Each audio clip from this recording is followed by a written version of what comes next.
ஆதியாகமம் அதிகாரம் 42. அவர்கள் அந்த தானியத்தை தங்கள் கழுதைகள் மேல் ஏற்றிக்கொண்டு அவ்விடம் விட்டு புறப்பட்டு போனார்கள்.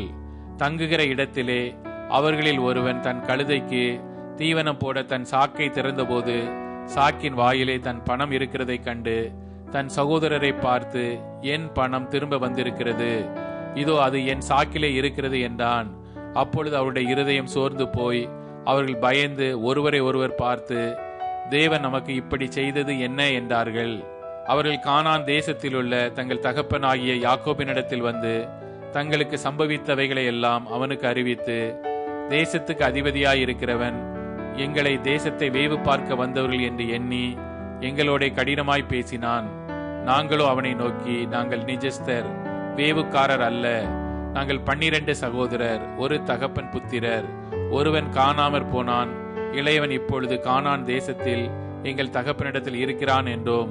அப்பொழுது தேசத்தின் அதிபதியானவன், நீங்கள் நிஜஸ்தர் என்பதை நான் அறியும்படி உங்கள் சகோதரரில் ஒருவனை நீங்கள் என்னிடத்தில் விட்டு பஞ்சத்தினால் வருந்துகிற உங்கள் குடும்பத்துக்கு தானியம் வாங்கி கொண்டு போய் கொடுத்து உங்கள் இளைய சகோதரனை என்னிடத்தில் அழைத்து கொண்டு வாருங்கள்.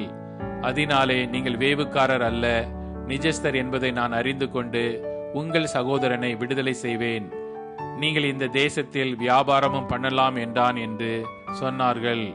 அவர்கள் தங்கள் சாக்குகளில் உள்ள தானியத்தை கொட்டுகையில், இதோ அவனவன் சாக்கிலே அவனவன் பணமுடிப்பு இருந்தது.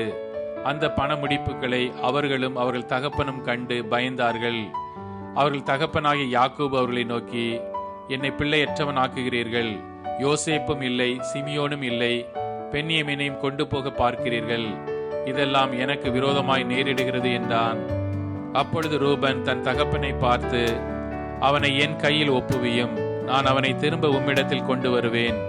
அவனை கொண்டு வராவிட்டால் என் 2 குமாரரையும் கொன்று போடும் என்று சொன்னான். அதற்கு அவன், என் மகன் உங்களோட கூட போவதில்லை. அவன் தமையன் இறந்து போனான், இவன் ஒருவன் மீதியாயிருக்கிறான். நீங்கள் போகும் வழியில் இவனுக்கு மோசம் நேரிட்டால் நீங்கள் என் நரைமயிரை சஞ்சலத்தோடே பாதாளத்தில் இறங்க பண்ணுவீர்கள் என்றான்.